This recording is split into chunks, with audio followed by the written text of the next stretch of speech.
Imaginez ceci, votre propre famille vous traite d'échec pendant des années, rate votre remise de diplôme, et vous considère comme la déception familiale. Maintenant, imaginez garder le plus grand secret de votre vie pendant 3 années entières, que vous êtes en réalité étudiante à Sciences Po Paris avec une bourse complète. Le jour où j'ai finalement révélé la vérité? Le jour du mariage de mon frère. Je me suis levée pour faire mon discours, j'ai sorti mon diplôme de Sciences Po, et j'ai regardé chaque personne dans cette salle réaliser qu'ils s'étaient complètement trompés sur moi. Mais ce que ma famille a fait ensuite était encore plus choquant que ma révélation. Vous n'allez pas croire comment cette histoire se termine. Appuyez sur le bouton j'aime si vous adorez une bonne histoire de revanche et abonnez-vous pour plus. Salut tout le monde, d'où nous regardez-vous aujourd'hui? Écrivez votre ville dans les commentaires ci-dessous. Je m'appelle Béatrice, et je vais vous raconter l'histoire de revanche la plus satisfaisante que vous ayez jamais entendue. C'est une histoire de trahison familiale, de secrets cachés, et de la plus douce des justices que vous puissiez imaginer. Mais d'abord, laissez-moi vous ramener au point de départ. Il y a 3 ans, le jour qui aurait dû être le plus fier de ma vie. J'avais 22 ans, assise seule dans mon petit appartement à Nanterre. Par ma fenêtre, j'entendais les sons des célébrations de remise de diplômes qui résonnaient dans les rues. D'autres familles prenaient des photos, allaient dans des restaurants chics, célébraient les réussites de leurs enfants. Pendant ce temps, je mangeais un triste plat préparé au micro-ondes en essayant de ne pas pleurer. Voyez-vous, ce jour-là était ma remise de diplôme de l'université de Nanterre. 4 années de nuit blanche, travaillant 3 emplois à temps partiel pour payer mes études. 4 années à maintenir une moyenne de 17 sur 20 pendant que ma famille me rappelait constamment que je n'étais pas assez bien. Et quand le grand jour est enfin arrivé, quand j'étais censée traverser cette scène et recevoir mon diplôme, ma famille avait d'autres projets. La conversation avec ma mère brûle encore dans ma mémoire comme si c'était hier. Je l'avais appelée 2 semaines avant la remise de diplôme, excitée de lui donner tous les détails sur la cérémonie. Maman, j'ai dit, la remise de diplôme a lieu samedi à 10h. J'ai déjà réservé des places pour toi, papa et Julien. J'ai hâte que vous soyez tous là. Il y a eu un long silence au bout de la ligne.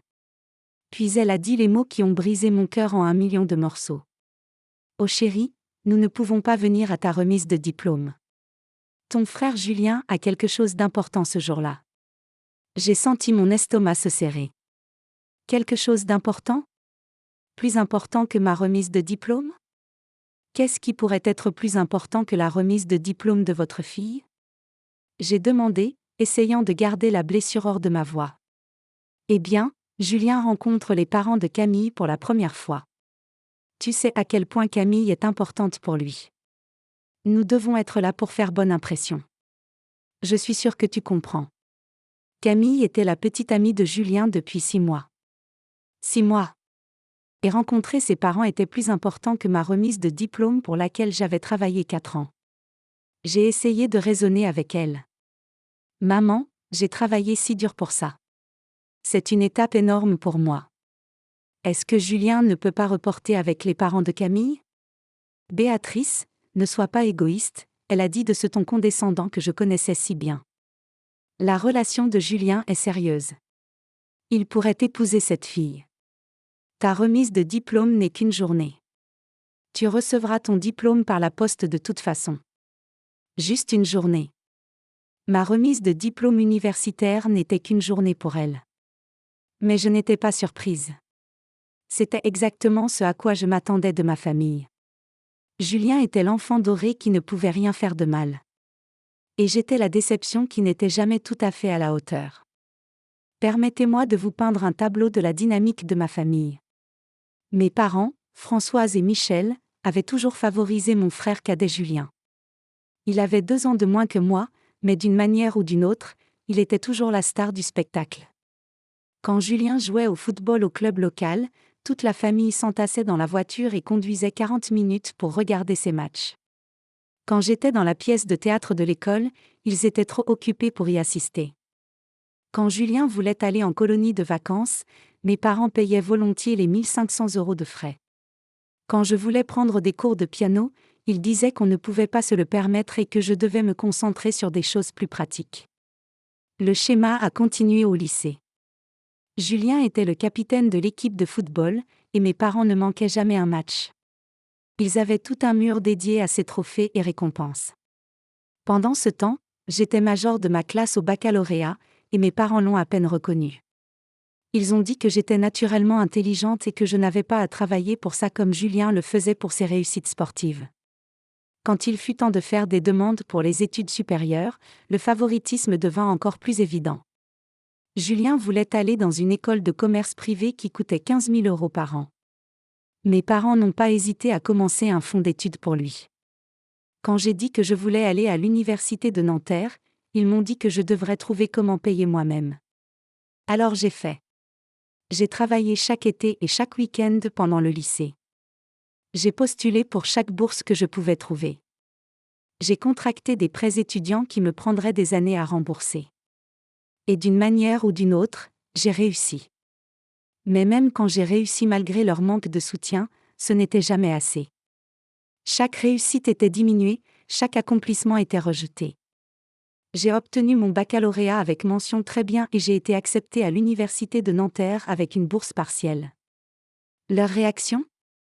Eh bien, Julien a eu une bourse complète de sport à l'école supérieure de commerce, donc il fait mieux que toi. Peu importait que l'école supérieure de commerce soit à peine classée académiquement. Peu importait que mon acceptation à l'université de Nanterre soit basée sur le mérite académique. Julien était toujours l'enfant doré, et j'étais toujours la déception. L'université devait être mon évasion de cette dynamique toxique. Et à bien des égards, c'était le cas. J'adorais mes cours, je me suis fait de bons amis, et j'ai finalement senti que j'étais quelque part où j'appartenais. J'étudiais la psychologie avec un focus sur la dynamique familiale, ce qui vous dit probablement tout ce que vous devez savoir sur ma motivation. Mais même à 200 km, ma famille trouvait des moyens de me faire sentir invisible. Ils rendaient visite à Julien à son école de commerce chaque mois, lui apportant des colis de soins et l'emmenant dans des restaurants chers. En 4 ans, ils m'ont rendu visite exactement une fois, et c'était seulement parce qu'ils étaient à Paris pour un match à l'extérieur de Julien. Pendant cette visite, ils ont passé tout le temps à parler des dernières réussites de Julien. Il avait fait la liste du doyen, ils ont dit. Il avait été élu président de son association étudiante. Il avait été choisi pour le conseil d'administration junior. J'ai essayé de partager mes propres accomplissements, comme faire la liste d'honneur 3 semestres de suite, mais ils écoutaient à peine.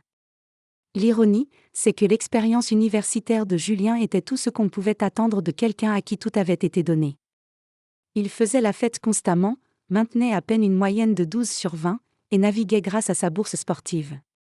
Pendant ce temps, je me battais chaque jour, travaillant des emplois à temps partiel pour payer le loyer et l'épicerie, et réussissant quand même à exceller académiquement.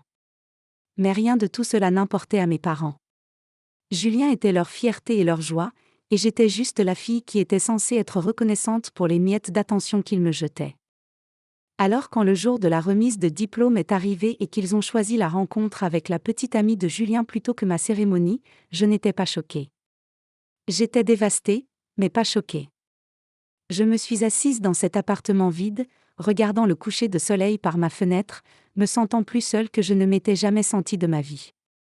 J'avais travaillé si dur pour ce moment, et je devais le vivre complètement seule. C'est alors que j'ai entendu la notification d'email sur mon ordinateur portable. J'ai presque failli ne pas la vérifier. J'ai pensé que c'était juste du spam ou peut-être un message d'un camarade de classe sur les plans de remise de diplôme auxquels je ne participerais pas. Mais quelque chose m'a fait cliquer dessus. L'objet m'a fait arrêter le cœur, félicitations de Sciences Po Paris. J'ai lu cet email 5 fois avant que ça s'imprime. J'avais postulé au programme de master de Sciences Po en psychologie clinique 6 mois plus tôt, mais je n'ai jamais pensé que j'avais une chance. Sciences Po était pour des gens comme Julien, des gens qui avaient tous les avantages à portée de main. Pas pour des gens comme moi qui devaient se battre pour tout. Mais c'était là en noir et blanc. Non seulement j'avais été acceptée au programme de master de Sciences Po, mais on m'avait accordé une bourse complète. Frais de scolarité complets, frais de subsistance, même une allocation pour les livres et les matériaux de recherche. Cela valait plus de 150 000 €. Je suis restée à fixer cet email pendant ce qui semblait des heures. C'était plus grand que tout ce que Julien avait jamais accompli. C'était Sciences Po. L'une des universités les plus prestigieuses du monde m'avait choisi, moi, la déception familiale, pour leur programme. Et à ce moment-là, un plan a commencé à se former dans mon esprit. Ma famille pensait que je n'étais pas assez bien. Ils pensaient que Julien était l'histoire de succès et que j'étais juste la pensée après coup. Ils avaient manqué ma remise de diplôme universitaire parce qu'ils ne pensaient pas que c'était assez important. Eh bien, je leur montrerai exactement à quel point ils avaient tort. J'ai décidé sur le champ que je ne leur dirai pas pour Sciences Po. Pas encore. Je les laisserai continuer à penser que j'étais l'échec familial pendant que je construisais tranquillement quelque chose d'incroyable. Et quand le moment serait venu, quand j'aurai mon diplôme de Sciences Po en main, je révélerai la vérité de la manière la plus spectaculaire possible. Les quelques jours suivants ont été un tourbillon d'émotions. J'ai traversé cette scène à ma remise de diplôme de l'université de Nanterre sans famille dans l'audience, mais avec un secret qui me faisait me sentir haute de 3 mètres. Pendant que d'autres diplômés célébraient avec leurs proches, je planifiais déjà mon futur à Sciences Po. J'ai appelé mes parents après la cérémonie pour leur dire comment ça s'était passé.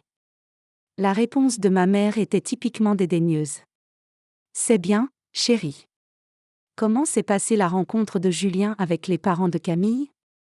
Ça s'est merveilleusement bien passé. Il l'adore déjà. Nous pensons qu'il pourrait y avoir des fiançailles dans un futur proche. » Bien sûr qu'il pensait ça.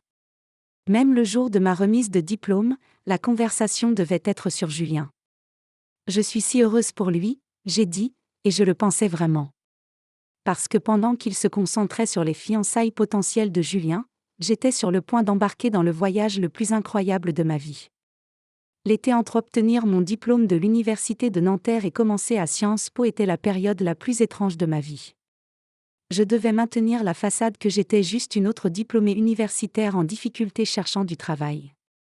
Pendant ce temps, je me préparais secrètement pour les études supérieures dans l'une des universités les plus élitistes du monde. J'ai dit à mes parents que je cherchais du travail et que je devrais peut-être emménager temporairement chez eux. Ils n'étaient pas ravis de cette perspective, surtout mon père. « Béatrice, tu as 22 ans », il a dit pendant une de nos conversations téléphoniques. Tu ne peux pas juste vivre dans ta chambre d'enfance pour toujours. Peut-être que tu aurais dû étudier quelque chose de plus pratique, comme Julien l'a fait avec son diplôme de commerce. Peu importait que le diplôme de commerce de Julien de l'école supérieure de commerce n'ouvrait pas exactement les portes pour lui non plus. Mais j'ai mordu ma langue et j'ai joué avec leurs attentes. Ne t'inquiète pas, papa. Je suis sûre que je vais trouver quelque chose bientôt. Ce que j'ai réellement trouvé était un appartement dans le 7e arrondissement, à seulement 15 minutes à pied du campus de Sciences Po. J'ai utilisé l'argent que j'avais économisé de mes emplois à temps partiel pendant l'université pour couvrir le dépôt et le premier mois de loyer. J'ai dit à mes parents que je déménageais à Paris pour de meilleures opportunités d'emploi. L'ironie était délicieuse. J'étais là, sur le point de commencer à Sciences Po avec une bourse complète, et ils s'inquiétaient de mes perspectives de carrière.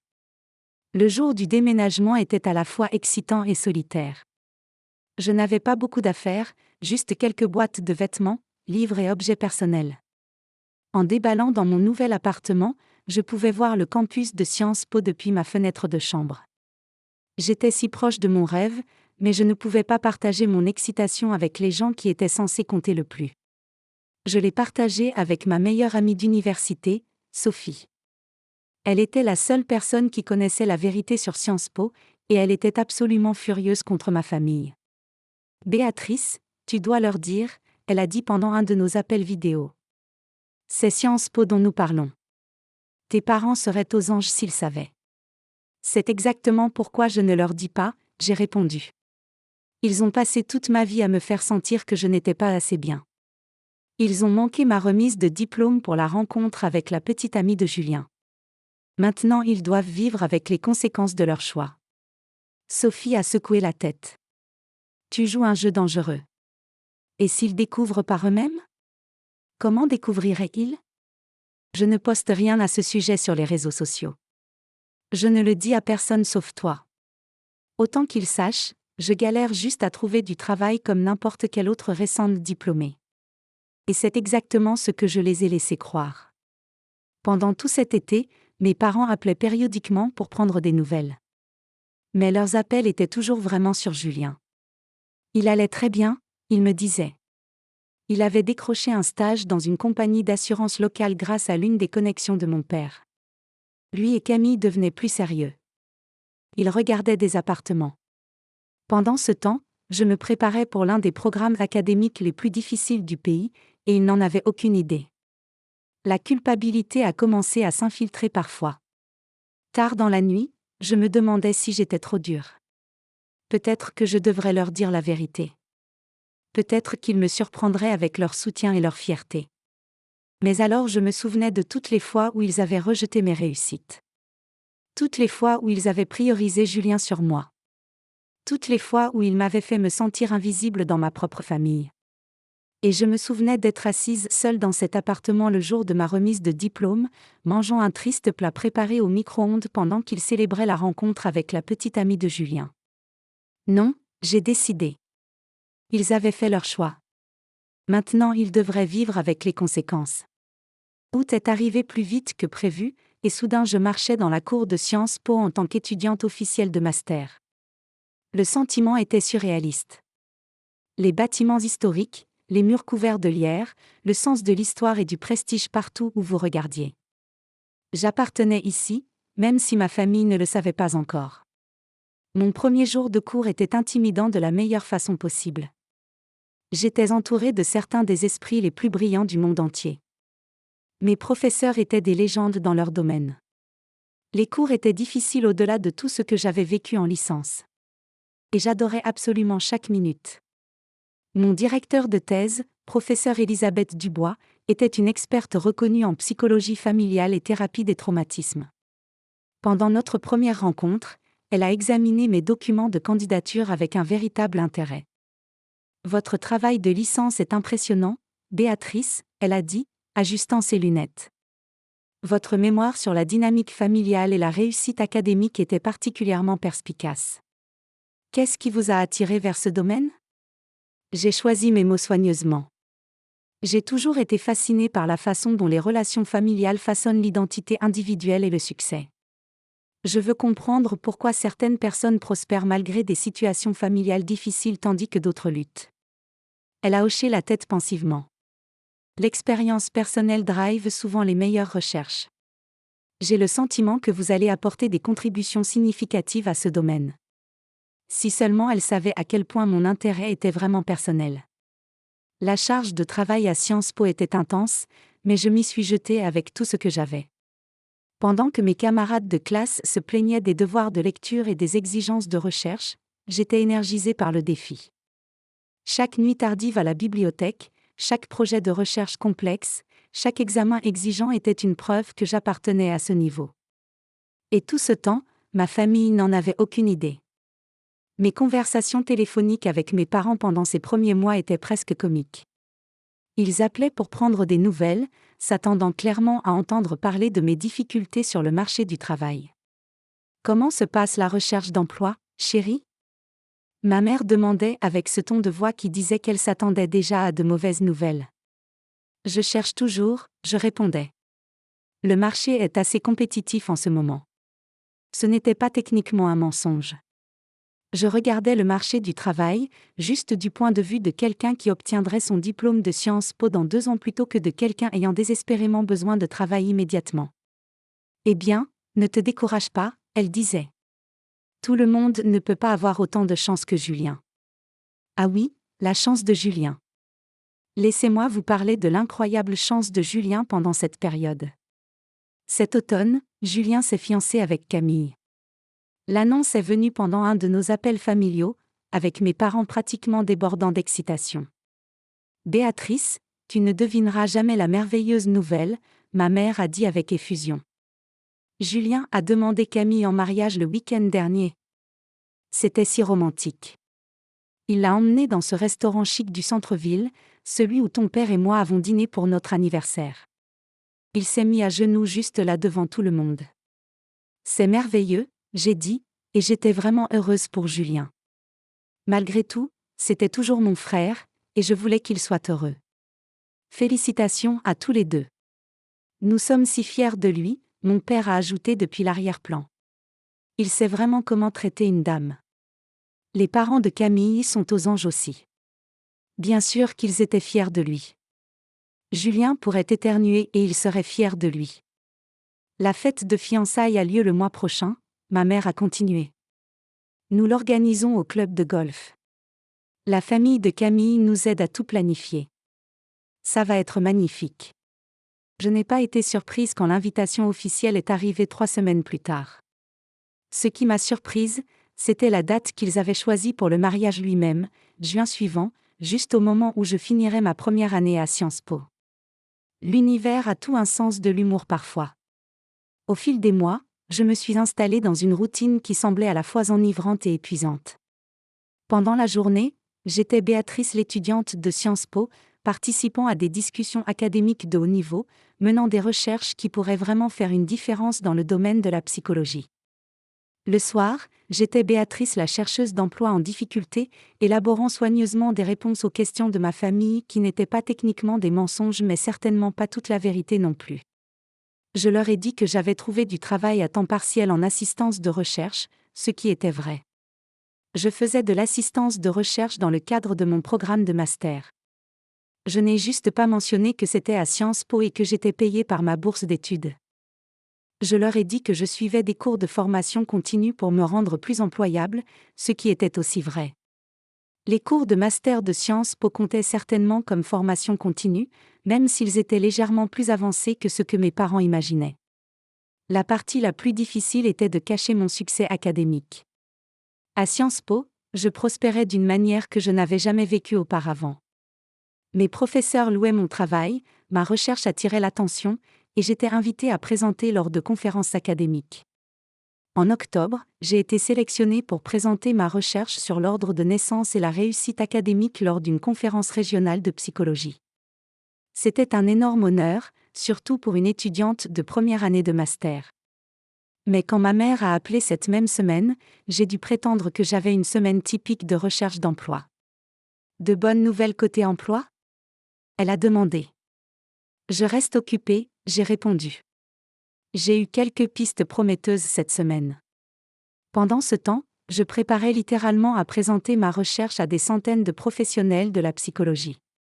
Eh bien, n'abandonne pas l'espoir, elle a dit. Julien va si bien dans son nouveau travail. Son patron a déjà mentionné la possibilité d'une promotion. Peut-être qu'il pourrait dire un bon mot pour toi. Le travail de Julien dans la compagnie d'assurance était correct, mais ce n'était guère le genre de carrière qui impressionnerait les professeurs de Sciences Po. Pourtant, j'ai joué le jeu. C'est vraiment gentil de sa part de proposer, j'ai dit. Il veille toujours sur sa grande sœur, elle a répondu. Tu as de la chance d'avoir un frère si attentionné. L'ironie était écrasante. Julien était attentionné, à sa manière, mais il avait aussi été complètement inconscient de la dynamique familiale qui m'avait fait me sentir invisible pendant des années.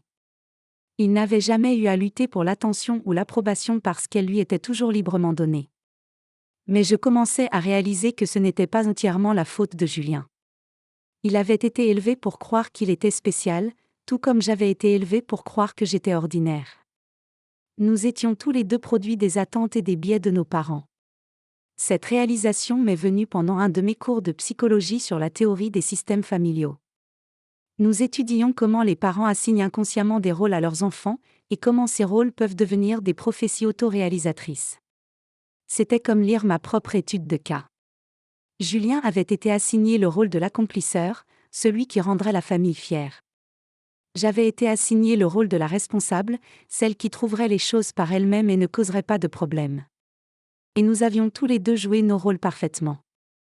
Julien avait appris à attendre des éloges et du soutien, donc il poursuivait des objectifs qui lui apporteraient de l'attention. Le sport, la popularité, les marqueurs traditionnels de succès qui étaient faciles pour nos parents à comprendre et à célébrer. J'avais appris à m'attendre à gérer les choses seule, donc j'étais devenue autonome et indépendante.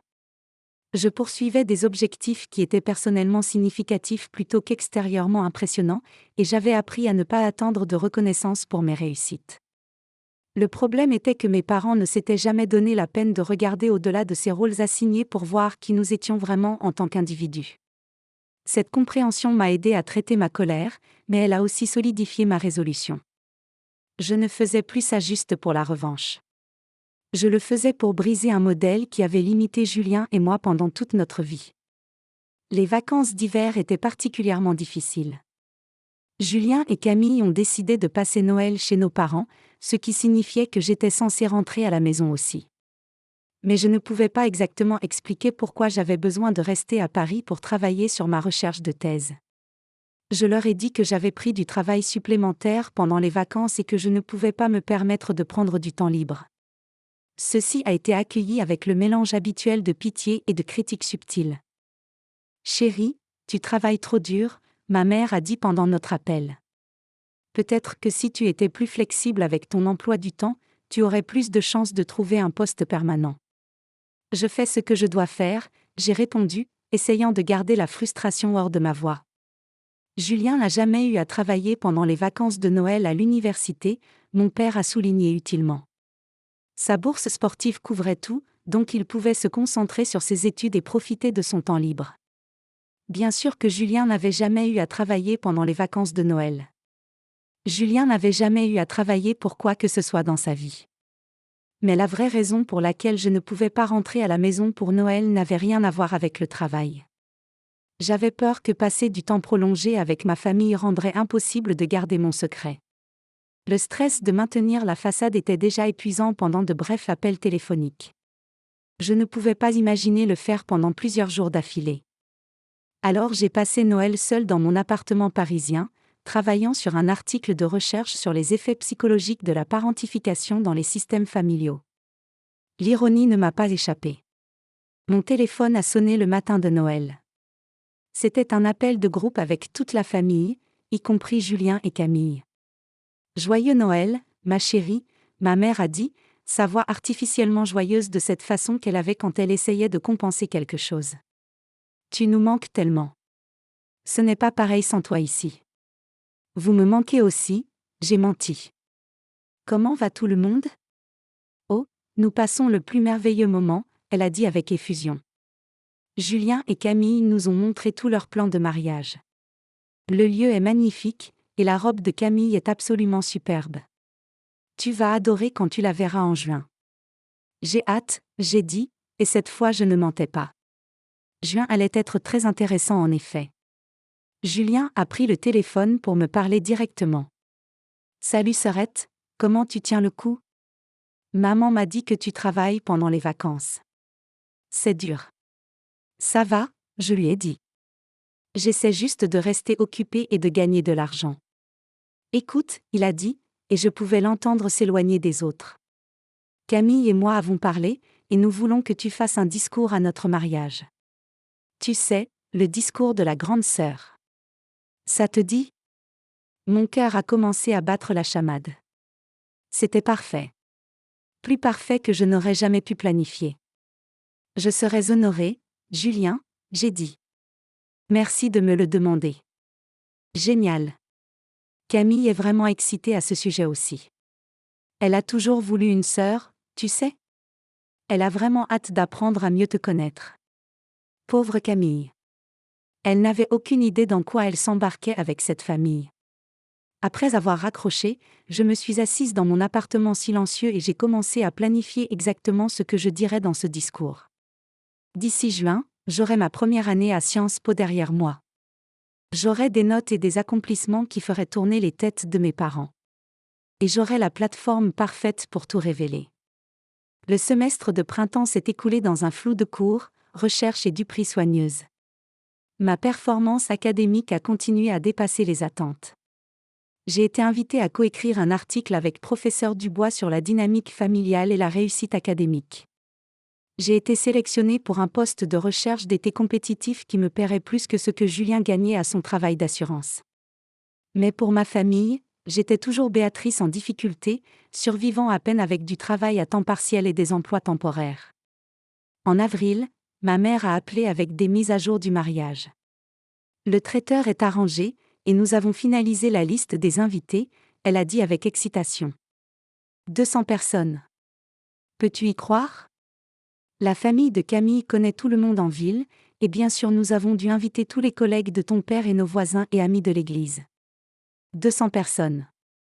200 personnes seraient témoins de ce que je planifiais de faire. As-tu pensé à ce que tu veux dire dans ton discours? Elle a demandé. La demoiselle d'honneur de Camille fait aussi un discours, et son père fait un toast. Nous voulons nous assurer que tout s'enchaîne bien. J'y travaille, je lui ai dit. Je pense que les gens vont être surpris. Oh merveilleux, elle a dit. Je suis sûre que tu feras un magnifique travail. Tu as toujours été douée avec les mots. C'était la chose la plus proche d'un compliment que j'avais reçu d'elle en moi. Alors que le mariage approchait, l'excitation familiale a atteint un pic de fièvre. Chaque appel téléphonique concernait les fleurs et la musique et les arrangements de place. Julien était stressé par ses vœux, Camille s'inquiétait du temps, et mes parents étaient en mode hôte complet. Pendant ce temps, je mettais la touche finale au discours le plus important de ma vie. Je l'avais écrit et réécrit des dizaines de fois. Il devait être parfait. Il devait raconter l'histoire des 3 dernières années d'une manière qui ferait comprendre à tout le monde exactement ce qui s'était passé et pourquoi. Mais d'abord, je devais m'assurer que j'avais tous les accessoires dont j'aurais besoin. En mai, j'ai reçu mes notes officielles pour ma première année à Sciences Po. 20 sur 20 dans tous les cours. Ma moyenne était parfaite. J'étais classée 2e dans ma cohorte de 30 étudiants.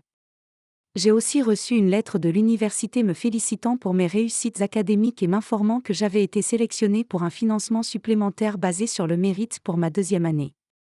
J'ai soigneusement placé les 2 documents dans un dossier, avec ma lettre d'acceptation de l'année précédente et quelques photos de moi sur le campus de Sciences Po.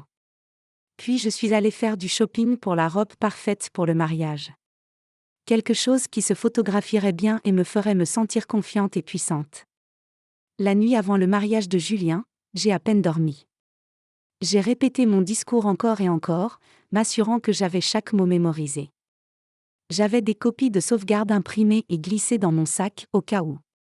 C'était ça. Après presque 1 an à garder ce secret, à laisser ma famille croire que j'étais la fille en difficulté et sans succès, j'allais finalement leur dire la vérité. Mais alors que j'étais allongée dans ma chambre d'hôtel dans ma ville natale, fixant le plafond, j'ai commencé à avoir des doutes. Et si ça se retournait contre moi? Et s'ils étaient blessés plutôt qu'impressionnés? Et si je gâchais le jour du mariage de Julien? Puis je me suis souvenue d'être assise seule dans mon appartement l'année dernière, mangeant ce triste plat préparé au micro-ondes pendant qu'il célébrait la rencontre avec la petite amie de Julien. Je me suis souvenue de toutes les fois où ils avaient rejeté mes réussites et priorisé ses besoins sur les miens. Non, j'ai décidé. J'avais passé toute ma vie à me faire plus petite pour que Julien puisse briller plus fort. Plus maintenant. Demain, ils allaient apprendre exactement qui j'étais vraiment. Et il n'y avait pas de retour en arrière. Le matin du mariage de Julien s'est levé lumineux et ensoleillé. Un temps parfait pour ce que ma mère n'arrêtait pas d'appeler le jour le plus important de nos vies. Si seulement elle savait à quel point ce jour allait vraiment devenir important. Je me suis préparée dans ma chambre d'hôtel, prenant un soin particulier avec mon apparence. J'avais choisi une élégante robe bleu marine qui se photographiait bien et me faisait me sentir confiante. Je voulais avoir l'air prospère et rassemblée quand je prononcerais mon discours. En appliquant mon maquillage, je n'arrêtais pas de jeter des coups d'œil au dossier sur ma commode. À l'intérieur se trouvait ma lettre d'acceptation à Sciences Po, mes notes de première année, des photos de moi à la remise de diplôme et des copies des articles de recherche que j'avais coécrits. Tout ce dont j'avais besoin pour prouver que leurs suppositions sur moi avaient été complètement fausses. Mes mains tremblaient légèrement en mettant mes bijoux. Après presque 1 an de planification, le moment était finalement arrivé. Le lieu du mariage était magnifique. Mes parents n'avaient épargné aucune dépense pour le grand jour de leur enfant doré. Le club de golf était décoré de roses blanches et de guirlandes lumineuses, et tout ressemblait à quelque chose sorti d'un magazine. Je suis arrivée tôt pour aider avec les préparations de dernière minute. Ma mère était en mode complet de mère du marié, dirigeant les vendeurs et s'agitant sur chaque détail. « Béatrice, heureusement que tu es là », elle a dit, se précipitant vers moi. « Peux-tu m'aider à m'assurer que la table du livre d'or est bien installée? Et peut-être vérifier que les programmes sont tous bien empilés? » « Bien sûr, maman », j'ai dit. Tout ce dont tu as besoin. Pendant que j'arrangeais les programmes et redressais les nappes, je regardais mes parents interagir avec les invités qui commençaient à arriver. Ils étaient dans leur élément, jouant le rôle de parents fiers accueillant le mariage de leur fils. Chaque conversation concernait Julien. Comme il était beau en smoking. Comme Camille était adorable. Quel couple parfait ils formaient. Comme tout le monde était fier du jeune homme que Julien était devenu. Pas une seule personne ne m'a demandé de mes nouvelles. Eh bien, ça allait changer. La famille de Camille était arrivée plus tôt dans la semaine, et je les avais rencontrés brièvement au dîner de répétition. Ils semblaient être de belles personnes, chaleureuses et accueillantes. Le père de Camille, M. Moreau, avait été particulièrement gentil avec moi. Vous devez être si fiers de Julien, il avait dit pendant le dîner. Vos parents parlent de lui constamment. Et Camille l'adore absolument. J'avais souri poliment. Julien a toujours été spécial. Nous sommes tous très fiers de lui. Ce que je n'avais pas dit, c'était qu'après aujourd'hui, Julien ne serait pas le seul dont il serait fier. Alors que l'heure de la cérémonie approchait, je me suis retrouvée à me sentir étonnamment calme. Toute la nervosité que j'avais ressentie la nuit précédente avait été remplacée par un sentiment de clarté et de but. Je savais exactement ce que j'allais faire, et j'étais prête. La cérémonie de mariage elle-même était belle. Julien avait l'air beau dans son smoking noir, et Camille était radieuse dans sa robe blanche. Ils ont échangé des vœux qu'ils avaient écrits eux-mêmes, promettant de s'aimer et se soutenir à travers tout ce que la vie leur apporterait. J'espérais sincèrement qu'ils seraient heureux ensemble. Malgré tout ce qui s'était passé avec ma famille, j'aimais vraiment mon frère, et je voulais le meilleur pour lui. Mais je savais aussi qu'après aujourd'hui, notre dynamique familiale ne serait plus jamais la même. Après la cérémonie, nous nous sommes déplacés vers la zone de réception pour les cocktails et le dîner. Le club de golf avait été transformé en un espace de fête élégant, avec des tables rondes drapées de linge blanc et des centres de table de roses blanches et de gypsophile. J'étais assise à la table familiale, avec mes parents, Julien, Camille, et les parents de Camille. Les conversations pendant le dîner étaient exactement ce à quoi je m'attendais. Tout le monde s'extasiait sur la cérémonie, complimentant la robe de Camille, parlant de comme tout était parfait. Mon père s'est levé pendant le dîner pour porter un toast impromptu. Je veux juste dire à quel point Françoise et moi sommes fiers de notre fils Julien, il a dit, levant son verre de champagne. Depuis qu'il était petit garçon, nous savions qu'il était destiné à de grandes choses. Il était toujours l'athlète étoile, l'enfant populaire, celui que tout le monde admirait. Et maintenant il a trouvé son match parfait en Camille. À Julien et Camille. Tout le monde a trinqué et a applaudi.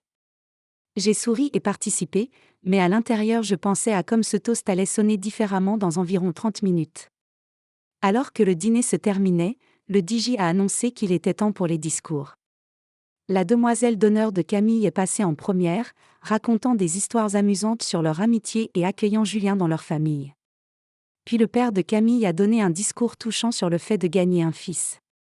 Finalement, c'était mon tour. Et maintenant, le DJ a annoncé, nous entendrons la sœur du marié, Béatrice. C'était ça. Le moment pour lequel je planifiais et m'exerçais depuis des mois. Je me suis levée et j'ai marché vers le microphone, mon dossier discrètement glissé sous mon bras. La salle est devenue silencieuse alors que 200 personnes tournaient leur attention vers moi. J'ai regardé l'audience et j'ai vu mes parents rayonnant d'anticipation. Ils s'attendaient au discours typique de grande sœur, plein d'histoires embarrassantes d'enfance et de souhaits sentimentaux pour le couple heureux. Ils n'avaient aucune idée de ce qui arrivait. Bonsoir tout le monde, j'ai commencé, ma voix claire et forte. Merci à tous d'être ici pour célébrer le jour spécial de Julien et Camille. J'ai fait une pause et j'ai regardé directement mes parents. J'ai beaucoup réfléchi à ce que je voulais dire ce soir. À propos de la famille, et du soutien, et ce que ça signifie de croire en quelqu'un. Et j'ai réalisé que la meilleure façon d'honorer Julien et Camille est de vous raconter à tous une histoire. Ma mère souriait toujours, mais je pouvais voir une lueur de confusion dans ses yeux. Il y a 3 ans, j'ai obtenu mon diplôme de l'université de Nanterre. Ça aurait dû être un des jours les plus fiers de ma vie. J'avais travaillé 3 emplois pour payer mes études. J'avais maintenu une moyenne de 17 sur 20. J'avais obtenu un diplôme en psychologie avec mention. La salle était maintenant complètement silencieuse. Même Julien écoutait attentivement, se demandant probablement où ça menait. Mais ma famille ne pouvait pas assister à ma remise de diplôme. Ils avaient quelque chose de plus important à faire ce jour-là. Ils aidaient Julien à rencontrer les parents de sa petite amie. J'ai vu le visage de ma mère pâlir. Le sourire de mon père affaibli. Alors je me suis assise seule dans mon appartement ce soir-là, mangeant un plat préparé au micro-ondes, me sentant comme la plus grande déception de l'histoire familiale. Mais alors quelque chose d'incroyable s'est passé. J'ai reçu un email qui a tout changé. J'ai ouvert mon dossier et j'ai sorti ma lettre d'acceptation de Sciences Po. J'avais été acceptée à Sciences Po Paris. Pas juste acceptée, mais on m'avait accordé une bourse complète. Frais de scolarité complets, frais de subsistance, allocation de recherche. Le tout. Un murmure a traversé la foule. La main de Camille a volé vers sa bouche de choc. Maintenant, j'aurais pu dire à ma famille tout de suite. Mais j'ai décidé d'attendre. Voyez-vous, pendant toute ma vie, on m'avait dit que je n'étais pas aussi spéciale que Julien. Que ses réussites comptaient plus que les miennes. Que ses besoins passaient en premier. Ma voix devenait plus forte à chaque mot. Alors j'ai pensé, peut-être qu'il était temps pour eux de voir ce qui arrive quand vous sous-estimez quelqu'un. Peut-être qu'il était temps pour eux d'apprendre ce qu'ils ont manqué quand ils ont choisi de ne pas croire en moi. J'ai sorti mes notes de première année. Je viens de finir ma première année à Sciences Po. 20 sur 20 partout. Moyenne parfaite. Classée deuxième dans ma classe de 30 étudiants. Les halètements de l'audience étaient audibles maintenant. Je pouvais voir les gens aux autres tables se pencher en avant, ne voulant pas rater un mot. J'ai mené des recherches sur la dynamique familiale et la réussite académique. J'ai coécrit des articles avec des professeurs renommés. J'ai présenté ma recherche lors de conférences nationales. On m'a accordé un financement supplémentaire basé sur le mérite pour ma deuxième année. J'ai regardé directement mes parents, dont les visages étaient passés de la confusion au choc à quelque chose approchant l'horreur. Et tout ce temps, vous pensiez tous que je galérais à trouver du travail. Vous me plaigniez. Vous vous inquiétiez de mon avenir.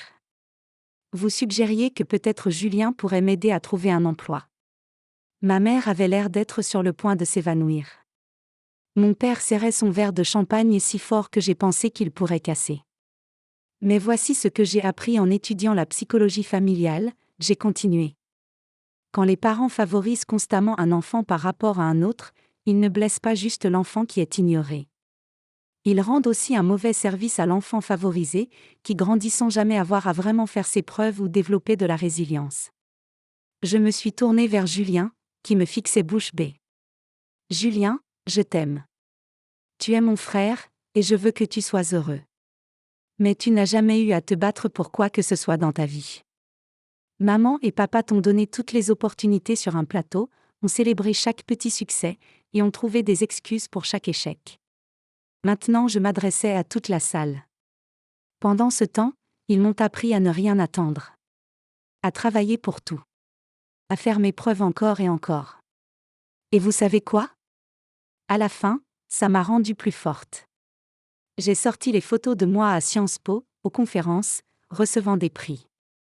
Ces photos ont été prises au cours de l'année passée. Pendant que vous pensiez tous que j'échouais dans la vie, je réussissais en fait au-delà de tout ce que cette famille ait jamais accompli. Le silence dans la salle était assourdissant. On aurait pu entendre une épingle tomber. Julien a été le premier à briser le silence. Béatrice, il a dit, sa voix à peine au-dessus d'un murmure. C'est réel ? Tu as vraiment été à Sciences Po tout ce temps ? Chaque mot, j'ai confirmé. Je commence ma deuxième année en septembre. Je me spécialise en thérapie familiale et récupération de traumatismes. Camille, Dieu la bénisse, a commencé à applaudir. Puis d'autres personnes se sont jointes, et bientôt toute la salle applaudissait. Tout le monde sauf mes parents, qui avaient l'air d'avoir vu un fantôme. Mais je n'avais pas encore fini. Maintenant, je sais ce que certains d'entre vous peuvent penser. Pourquoi je n'ai pas juste dit la vérité à ma famille ? Pourquoi garder ça secret si longtemps ? J'ai regardé mes parents. Parce que parfois, les gens qui prétendent vous aimer ont besoin de voir les conséquences de leur choix. Mes parents ont manqué ma remise de diplôme universitaire parce qu'ils ne pensaient pas que c'était important. Ils ont passé des années à me dire que je n'étais pas aussi bien que Julien. Ils m'ont fait me sentir invisible dans ma propre famille. Ma voix s'est légèrement brisée d'émotion. Alors j'ai décidé de les laisser vivre avec ces choix. De les laisser continuer à croire que j'étais la déception familiale pendant que je construisais tranquillement quelque chose d'incroyable. Et maintenant, devant vous tous, ils doivent confronter la vérité sur qui ils sont vraiment en tant que parents. Ma mère pleurait maintenant, mais pas des larmes de joie. C'étaient des larmes de honte et de regret. Mais cette histoire ne concerne pas que moi, j'ai continué, me ressaisissant. Elle concerne Julien et Camille aussi. Parce que Camille, tu obtiens plus qu'un mari aujourd'hui. Tu obtiens une chance d'aider à briser un cycle qui endommage cette famille depuis des années. Je me suis tournée vers les nouveaux mariés. Julien, j'espère que quand Camille et toi aurez des enfants un jour, vous vous souviendrez de ce moment. Souvenez-vous de ce que ça fait de jouer les favoris. Souvenez-vous de ce que ça coûte quand vous faites qu'un enfant se sente moins précieux qu'un autre. Maintenant, je me suis adressée directement à mes parents. Maman, papa, je vous pardonne. Mais je veux aussi que vous compreniez que vos actions ont des conséquences. Vous avez manqué ma remise de diplôme universitaire, donc vous n'avez pas le droit de célébrer ma réussite à Sciences Po. Vous avez rejeté mon succès académique pendant des années, donc vous n'avez pas le droit d'en prendre le crédit maintenant. J'ai fermé mon dossier et l'ai posé sur le pupitre. La bonne nouvelle, c'est qu'il n'est pas trop tard pour changer. Il n'est pas trop tard pour devenir les parents qui voient et valorisent leurs deux enfants également. Mais ce changement doit venir de vous. J'ai pris mon verre de champagne. Alors voici mon toast. À Julien et Camille, que votre mariage soit construit sur le respect mutuel et le partenariat égal.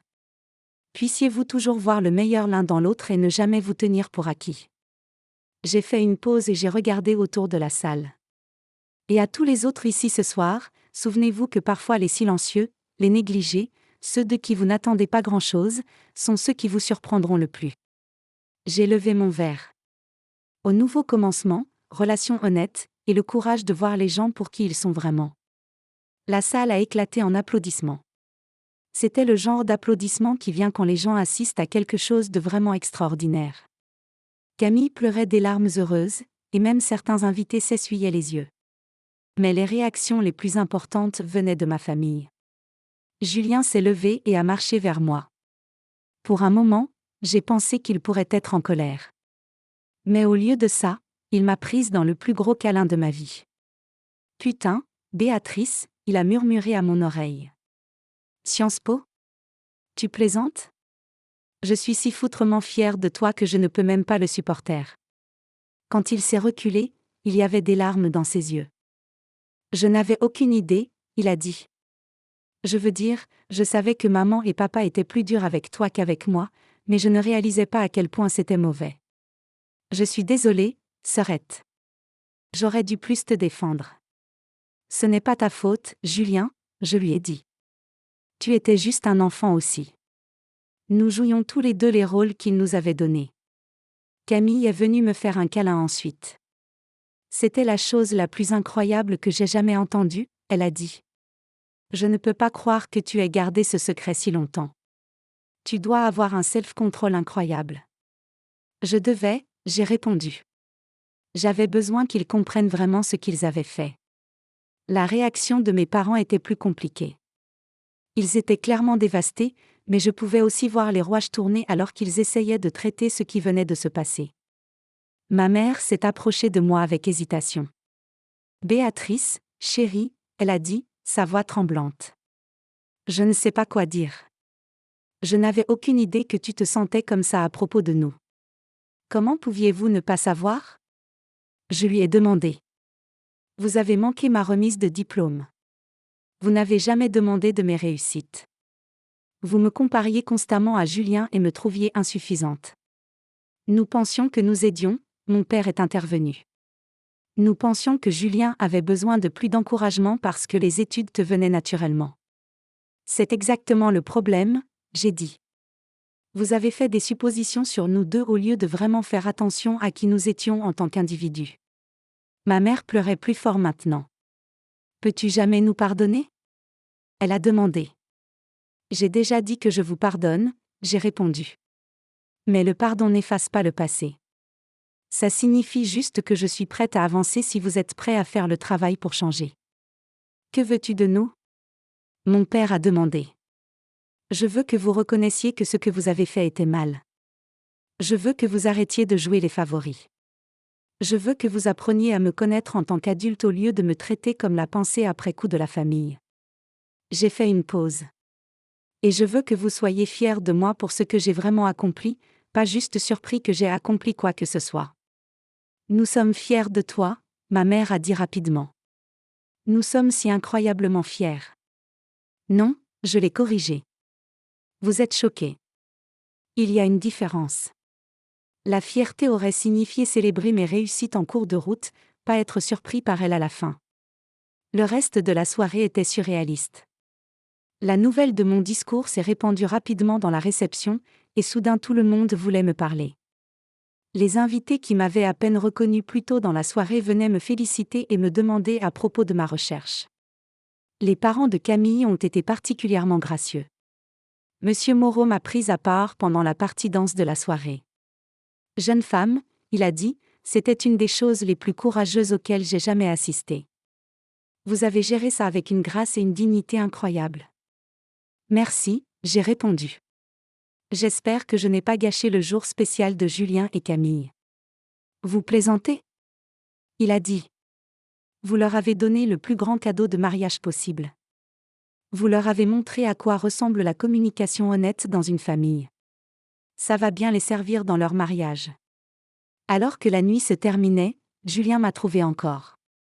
Alors que se passe-t-il maintenant? Il a demandé. Tu retournes à Paris demain? En fait, j'ai répondu, je vole en Californie la semaine prochaine. Je présente ma recherche à une conférence à Stanford. Puis j'ai un poste de recherche d'été à Sciences Po qui commence en juillet. Ses yeux se sont élargis. Stanford? Recherche d'été à Sciences Po? Béatrice, tu réalises à quel point c'est incroyable? J'ai admis. Pendant si longtemps, j'étais si concentrée à prouver que tout le monde avait tort que je n'appréciais pas vraiment ce que j'accomplissais pour moi-même. Eh bien, je te fais une promesse maintenant, il a dit. Je vais apprendre tout ce que je peux sur ce que tu fais. Je veux comprendre ton travail et te soutenir comme un frère devrait. Ça signifie beaucoup, Julien, j'ai dit. Et je vais travailler à ne pas t'en vouloir d'avoir reçu le soutien que je n'ai jamais eu. Ce n'était pas ta faute qu'il nous ait traités différemment. Camille a rejoint notre conversation. J'espère que tu sais que tu es la bienvenue chez nous à tout moment, elle a dit. Je veux être la belle-sœur qui te connaît vraiment et te soutient. J'aimerais ça, j'ai répondu. Nous trois sommes restés ensemble, regardant nos parents de l'autre côté de la salle. Ils étaient assis tranquillement à leur table, clairement en train de traiter tout ce qui s'était passé. Tu penses qu'ils vont vraiment changer? Camille a demandé. J'espère, j'ai dit. Mais même s'ils ne le font pas, j'en ai fini avec me faire plus petite pour gérer leurs attentes. Ce soir concernait la fermeture d'un chapitre, pas nécessairement commencer un nouveau avec eux. En conduisant de retour à mon hôtel cette nuit-là, j'ai réfléchi à tout ce qui s'était passé. Le discours s'était passé encore mieux que je l'avais espéré. J'avais dit tout ce que j'avais besoin de dire, et je l'avais fait d'une manière qui était honnête mais pas cruelle. Le plus important, j'avais finalement arrêté de cacher qui j'étais. Le lendemain matin, je me suis réveillée avec des dizaines de messages textes et d'appels manqués. La nouvelle de mon discours s'était apparemment répandue au-delà des invités du mariage. Quelqu'un avait enregistré une partie sur son téléphone, et ça faisait déjà des tours sur les réseaux sociaux. Mais le message qui comptait le plus venait de Julien. Merci d'avoir été assez courageuse pour dire la vérité hier soir. Camille et moi avons parlé pendant des heures après être rentrés à la maison, et nous sommes tous les deux d'accord que tu nous as donné une feuille de route sur comment être de meilleurs partenaires l'un pour l'autre et de meilleurs parents un jour. Je t'aime, Sœurette. Et je suis désolée qu'il m'ait fallu si longtemps pour vraiment te voir. Il y avait aussi un message de ma mère. Béatrice, ton père et moi aimerions t'emmener petit déjeuner avant que tu quittes la ville. Nous avons beaucoup à discuter, et nous voulons commencer à arranger les choses. Si tu veux bien. J'ai fixé ce message longtemps avant de répondre. Je veux bien essayer, mais cette conversation doit être différente de toutes les autres. Vous devez écouter plus que vous parlez, et vous devez être prêt à entendre des choses qui pourraient vous rendre mal à l'aise. Sa réponse est venue rapidement. Nous comprenons. Nous ferons tout ce qu'il faut pour réparer notre relation avec toi. La rencontre au petit déjeuner était maladroite mais productive. Mes parents ont écouté alors que j'expliquais comment des années de favoritisme et de rejet m'avaient affecté. Ils se sont excusés, pas juste pour avoir manqué ma remise de diplôme, mais pour le modèle de comportement qui avait mené à ce moment. Mon père a admis qu'ils avaient fait des suppositions sur Julien et moi basées sur nos personnalités d'enfance, et n'avait jamais pris la peine de réévaluer ces suppositions en grandissant. Ma mère a reconnu qu'elle avait tenu mon indépendance et mon succès académique pour acquis, supposant que je n'avais pas besoin des mêmes encouragements et soutiens que Julien recevait. Ce n'était pas un moment de guérison magique où tout était soudainement parfait. Mais c'était un début. Au cours des mois suivants, ma relation avec ma famille a lentement commencé à s'améliorer. Mes parents ont fait des efforts sincères pour apprendre sur mon travail à Sciences Po. Ils ont assisté à ma présentation à une conférence locale de psychologie quand j'étais de retour en ville pour Noël. Le plus important, ils ont arrêté de faire des comparaisons entre Julien et moi. Le mariage de Julien et Camille a pris un bon départ, en partie parce qu'ils avaient été témoins de première main de ce qui arrive quand les membres de la famille ne se voient pas et ne se valorisent pas vraiment. Quant à moi, je suis retournée à Sciences Po avec un sentiment de liberté que je n'avais jamais ressenti auparavant. Je ne portais plus le secret qui avait défini ma vie pendant plus d'1 an. Je pouvais me concentrer entièrement sur mes études et ma recherche sans le fardeau émotionnel de maintenir une façade. Ma 2e année à Sciences Po était encore meilleure que ma première. J'ai continué à exceller académiquement, mais plus important, j'ai trouvé ma voie en tant que chercheuse et avocate pour les approches de thérapie familiale. Je me suis spécialisée dans le travail avec les familles où le favoritisme et la parentification avaient créé des dommages émotionnels à long terme. Mon expérience personnelle, combinée à ma formation académique, m'a rendue uniquement qualifiée pour aider d'autres personnes à naviguer ces dynamiques complexes. 3 ans plus tard, j'ai obtenu mon diplôme de Sciences Po avec mon master en psychologie clinique. Cette fois, toute ma famille était dans l'audience. Mes parents, Julien, Camille, et leur fille de 6 mois, Emma.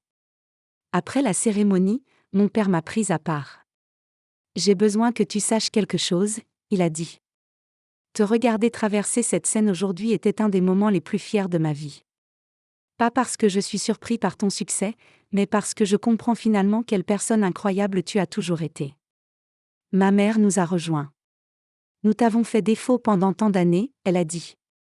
Mais te regarder réussir malgré nos échecs nous a appris à quoi ressemble la vraie force. La meilleure partie était la réaction de Julien.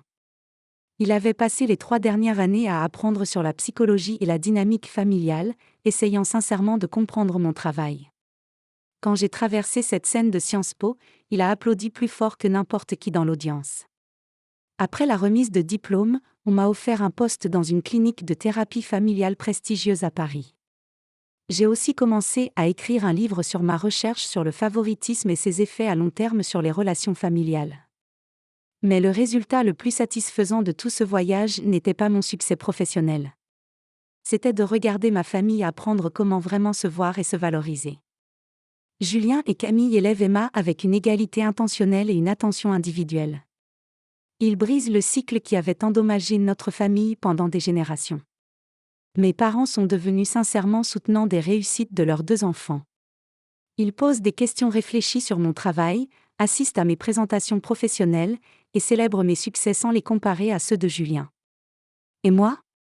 J'ai appris que parfois vous devez arrêter d'attendre que les gens voient votre valeur et commencer à la vivre à voix haute. Parfois vous devez être prêt à rendre les gens mal à l'aise pour créer l'espace pour un vrai changement. Ce discours de mariage il y a 3 ans ne concernait pas juste la revanche. Il concernait refuser d'être invisible plus longtemps. Il concernait exiger le respect et la reconnaissance que j'avais toujours mérités. Mais plus important, Il concernait briser un modèle qui aurait pu continuer pendant des générations si quelqu'un n'avait pas été assez courageux pour le dénoncer. Alors voici ce que je veux que vous reteniez de mon histoire. Si vous êtes celui qui est négligé dans votre famille, celui dont les réussites sont rejetées ou tenues pour acquises, sachez que votre valeur n'est pas déterminée par la capacité d'autres personnes à la voir. Continuez à construire. Continuez à réussir. Continuez à devenir la personne que vous êtes destiné à être, même si les gens les plus proches de vous ne peuvent pas encore le voir. Et si vous êtes dans une position où vous pourriez jouer les favoris avec les enfants dans votre vie, arrêtez. Faites attention aux silencieux, aux indépendants, à ceux qui semblent ne pas avoir besoin de vos encouragements. Ils en ont besoin plus que vous ne le savez. Parfois la revanche la plus puissante est simplement refuser de rétrécir plus. Parfois la plus grande victoire est de montrer aux gens qui vous êtes vraiment et les regarder réaliser tout ce qu'ils ont manqué. Je m'appelle Béatrice, et je suis fière d'être diplômée de Sciences Po, chercheuse publiée, et thérapeute familiale qui aide les gens à guérir du type exact de dommages que j'ai vécu. Mais surtout, je suis fière de n'avoir jamais abandonné sur moi-même, même quand les gens qui étaient censés croire en moi en premier ont abandonné sur moi à la place. Si cette histoire vous a touché, s'il vous plaît appuyez sur le bouton j'aime et dites-moi dans les commentaires quelle partie vous a le plus parlé. Avez-vous déjà ressenti d'être invisible dans votre propre famille? Avez-vous déjà eu à choisir entre garder la paix et vous défendre? Abonnez-vous pour plus d'histoires sur surmonter le traumatisme familial et trouver votre propre chemin vers le succès. Et souvenez-vous, votre valeur n'a jamais été déterminée par la capacité d'autres personnes à la voir. Vous êtes assez, exactement comme vous êtes. N'oubliez jamais ça.